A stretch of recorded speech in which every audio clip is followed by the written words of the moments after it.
প্রতিটা রুহু, প্রতিটা মানুষ মালাকুল মাউতকে দেখতে পায়। আপনিও দেখবেন, আমিও দেখব। মুমিনদের কাছে এসে মালাকুল মাউত একজন যুবকের বেশে সাদা ধবধবে জুব্বা পরে সুগন্ধি মেখে মুমূর্ষু ব্যক্তির শিয়রে বসে বলে, ইয়া আইয়াতুহান নাফসুল মুতমাইন্নাহ, হে প্রশান্ত আত্মা, উখরুজি ইলা মাগফিরাতুল্লাহি ওয়া রিদওয়ানি, আল্লাহর ক্ষমা আর দয়ার দিকে বের হয়ে আসো। বলা মাত্রই মুমিনের আত্মাটা স্মুথলি বের হয়ে আসে। কাফান মিন আকফানিল জান্নাহ, হানুত মিন হানুতিল জান্নাহ, জান্নাত থেকে আনা সুগন্ধি কাফনের মধ্যে পেঁচিয়ে তিনি রূহটাকে নিয়ে আইল্লিনে চলে যায়। সরাসরি দেখে মালাকুল মাউতকে। আর যারা ইসলাম বিরোধী, কোরআন বিরোধী, তাদের সামনে এসে মালাকুল মাউত ত্রাস সৃষ্টি করে। আগে ধমক। হাইওয়েতে মাঝে মাঝে ডাকাতি হয় না? বাসগুলোর মধ্যে যখন ডাকাতি হয়, বাসে থাকে 50 জন, ডাকাত ঢুকে 5 জন। এই 5 জনের ভয়ে সবগুলো পেশাব করে দেয়, কারণ ত্রাস সৃষ্টি করে। এসেই চাইনিজ কুড়াল দিয়ে আগে কুবায় দেয় 4-5 জনের। রক্ত দেখে কি দেওয়ার সব আগে রেডি করে রাখে। মালাকুল মাউত এসে কাফের, নাস্তিক, মুশরিকদের সামনে সেরকম একটা ত্রাস সৃষ্টি করে। ভয়ে লোকটা কাঁপতে থাকে। ওর কাছে ভদ্র ভাষায় কথা বলে না, সুন্দর জামা পরে আসে না, কালো কুচকুচে চেহারা, ভয়ঙ্কর একটা রূপ নিয়ে, আকৃতি নিয়ে ইসলাম বিরোধীদের মাথার সামনে আসে। দুর্গন্ধযুক্ত চেহারার দেহ নিয়ে ধমক দিয়ে বলে, ও পাপাত্তা, ইয়া আইয়াতুহান নাফসুল খাবিসা উখরুজি ইলা গাদাবিল্লাহ, হে পাপাত্তা, আল্লাহর রাগ, ক্রোধ আর গজবের দিকে বের হয়ে আয়। মুমিনের আত্মা বলার সাথে সাথে যেমনি মুমিনের দেহ থেকে বের হয়ে জান্নাতি কাফনের ভেতরে ঢুকে, কাফেরদের আত্মাও কি এরকম তাড়াতাড়ি বেরোতে চায় নাকি? কাফেরদের আত্মা বেরোতে চায় না। ডানে দৌড়, বায়ে দৌড়, সামনে দৌড়, পেছনে দৌড়, আহা, দৌড়াদৌড়ি করে। মালাকুল মাউত এটাকে টেনে হিচড়ে, একটা জীবিত ছাগলকে জবাই না করে তার চামড়া উল্টার দিকে টেনে হিচড়ে বের করলে ছাগলটা যত কষ্ট পায়, এর চেয়ে কমসে কম 70 গুণ বেশি কষ্ট দিয়ে কাফের, মুশরিক আর গাদ্দারদের রূহ কবজ করা হয়। আল্লাহ, এই পরিস্থিতি থেকে তুমি আমাদের বাঁচাও। মুমিনদের রূহ যেমনি কবজ হয়, ওইভাবে রূহ কবজের ব্যবস্থা করে দিও। ঈমানের মৃত্যু নসিব করে দিও, শাহিদি মৃত্যু নসিব করে দিও। আমাকে শহীদ করে সেই মিছিলে শামিল করে নিও, যে মিছিলের নেতা মীর হামজা, খোবায়েবে খাব্বাব, আল্লাহর কাছে ছিল অতি প্রিয়, শামিল করে নিও। আমাকে শহীদ করে সেই মিছিলে শামিল করে নিও। পড়েন আমিন। আরো জোরে পড়েন আমিন। তার মানে বিমান দুর্ঘটনায় হোক, কিংবা লঞ্চ ডুবিতে হোক, কিংবা আগুনে পড়ে হোক, কিংবা আত্মঘাতী হামলায় হোক, যে যেখানেই মারা যায়, কবরের 3টা প্রশ্ন তার জন্য আছে না নাই? ইসলাম বিরোধীদের জন্য প্রশ্ন 3টা, আপনারা যারা মুমিন তাদের জন্য 4টা। আপনাদের জন্য একটা বেশি, আলহামদুলিল্লাহ। কোন কবরে এসে প্রথম প্রশ্ন করবে, মুনকার নাকির যখন চলে আসবে, 40 কদম যখন আত্মীয় স্বজনরা লাশটাকে কবরের মধ্যে দিয়ে 40 কদম চলে যায়, তখনই ফেরেশতা চলে আসে। আহা, শেষ, সব শেষ। এসেই পরীক্ষা শুরু। মার রব্বুক, তোর রবের নাম কি? চিল্লায় বলেন, আমাদের রবের নাম কি? আমরা বলবো রব্বি আল্লাহ, আল্লাহ আমারে রব। দমে দমে তনু মনে তারি অনুভব। পড়েন, আল্লাহ আমারে রব। তোমার দুনিয়াতে আমি যেদিকে তাকাই, অথই নিয়ামতে ডুবে আছি সবাই। পাখপাখালির গানে শুনি তাসবিহ কল রব, তাসবিহ কল রব, আল্লাহ আমারে রব। প্রথম প্রশ্ন, তোমার রব কে? আমরা বলবো আমাদের রব আল্লাহ। দ্বিতীয় প্রশ্ন, ওমা দীনুক, তোমার ধর্মের নাম কি? আমরা কি বলবো? তৃতীয় প্রশ্ন, বিশ্বনবীর চেহারা দেখিয়ে বলা হবে, আতারিফু হাদার রাজুল, এই লোকটারে চিনো নাকি? আমরা বলবো চিনি, আমাদের প্রাণের নবী, ঠিক কি না? চাঁদের চেয়ে সুন্দর তুমি নবী আমার কামলিওয়ালা, দু জাহানের বাদশা তুমি প্যারা নবী সাল্লে আলা, চাঁদের চেয়ে সুন্দর তুমি নবী আমার কামলিওয়ালা, ঠিক কি না? তিনটা প্রশ্নের যথাযথ উত্তর যখন দিয়ে দিলেন, আপনার জন্য অতিরিক্ত আরেকটা প্রশ্ন করা হবে, ওয়ামা ইলমুক, তোমার নলেজ কি? তিনটা প্রশ্নের উত্তর যে তুমি করতে পারলা, কিভাবে পারলা, কেমনে জানলা? নকল করে বলছো নাকি জেনে বুঝে আসছো? নকল হয় না? এখন তো পরীক্ষা চলতেছে বোধহয়। কি পরীক্ষা? এসএসসি পরীক্ষা।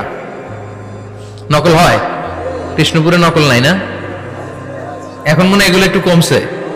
একটা সময় ছিল অনেক নকল হইতো। পাঞ্জাবের ভিতরে নকল, পকেটে নকল, টুপির ভিতরে নকল, মৌজার ভিতরেও নকল। এমনকি মেয়েরাও নকল করে পরীক্ষার হলে আসে না নাই? স্কেলের মধ্যে লিখে নিয়ে যায়, হাতের মধ্যে লিখে নিয়ে যায়, ওড়নায় লিখে নিয়ে যায়, কাপড়ে লিখে নিয়ে যায়, আসে না নাই? ফেরেশতারা বলবে নকল করছো নাকি? কেমনে জানলা? তিনটা প্রশ্নের উত্তর তুমি কেমনে বললা? আল্লাহ তোমার রব, ইসলাম তোমার ধর্ম, এই লোকটা বিশ্বনবী, কেমনে চিনলা?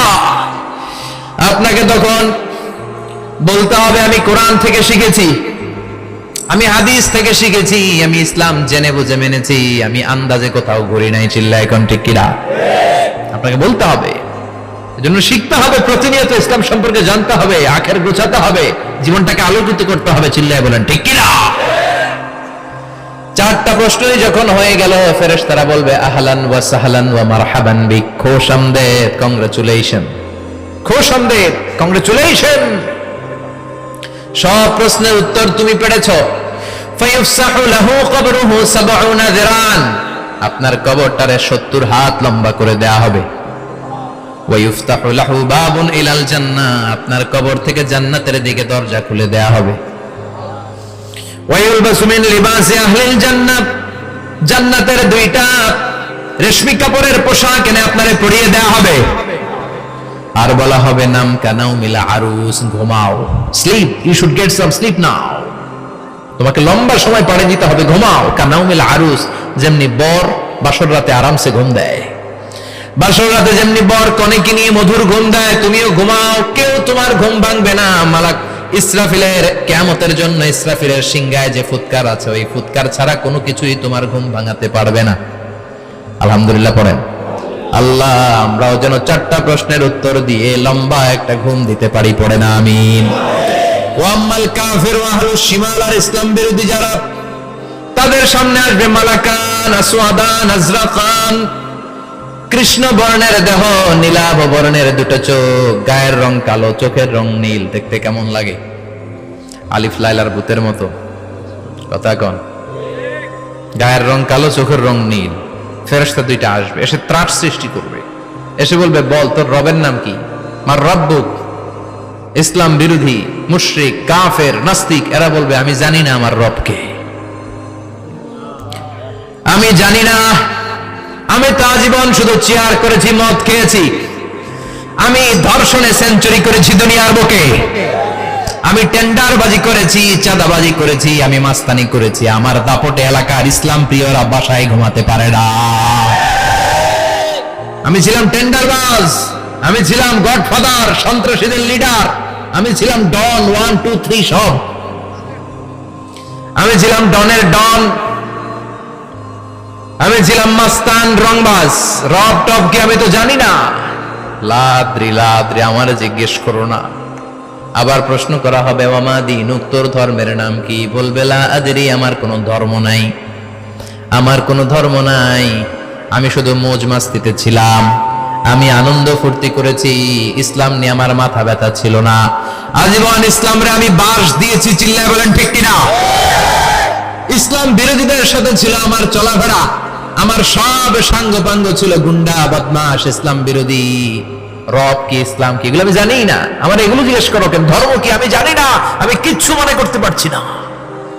3 নাম্বার প্রশ্ন করা হবে আচ্ছা আরিফু হাদার রাজুল, দেখো তো এই লোকটারে চিনো কিনা? কয় না, চিনি না, তবে মনে হয় এই লোকটারে দুনিয়ার বুকে আমি গালি দিতাম, এই লোকটার বিরোধিতা করতাম, ব্লগের মধ্যে এই লোকটার ব্যাপারে কুৎসা রটনা করতাম, এই লোকটার কার্টুন বানিয়ে আমি হিংসা ছড়িয়ে দিতাম, এই লোকটার ব্যাপারে আমি এলাকার মধ্যে অপপ্রচার চালাতাম।